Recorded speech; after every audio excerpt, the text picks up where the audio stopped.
I'm Emily Rose. And I'm Dan Philgreen. Welcome to Shell Point Today for Monday, April 22nd.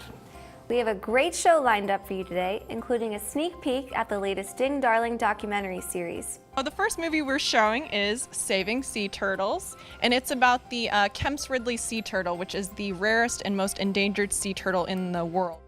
Marge Lee is taking us to the estuary for an all-new art chat. We're going to start with your photography, which is a real passion. You told me you've been taking photos for a long time. I have.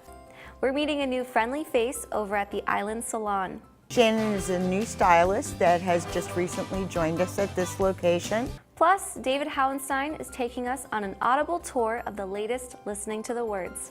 But first, we're rustling through our loose change for a look back on this day in history. It was 64 years ago today when the U.S. Congress passed legislation that placed "In God We Trust" on all monetary coins. The phrase is derived from its Latin origin of E pluribus unum, which appeared on the Great Seal of the United States in 1782. Nearly 2 decades later, and politicians wished to use "In God We Trust" as an official motto.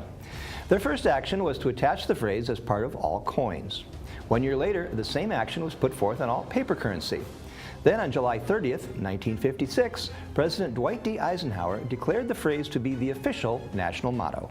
"In God We Trust" now appears on all of the nation's money, and in 2006 became the official motto for the state of Florida, the only state to adopt the national motto as its own. Coming up tomorrow, it's the special wellness program that will help you protect your heart naturally. At 1 p.m. in the Grand Cypress Room, join naturopathic consultant Teresa Spano as she shows you how you can naturally prevent heart disease from occurring and how you can modify your risk through the foods you eat and the lifestyle you sustain. Cardiovascular disease is a leading and often silent killer of Americans. With so many misconceptions surrounding cholesterol and heart disease, learn how a low-fat diet and filling a statin prescription can be as beneficial as a traditional route. If you want to learn how you can protect your heart naturally, then make sure you find a seat in the Grand Cypress Room tomorrow.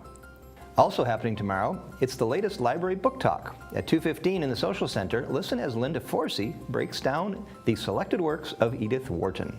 Wharton's central subjects were the conflict between social and individual fulfillment of old families and the nouveau riche who made their fortunes in New York.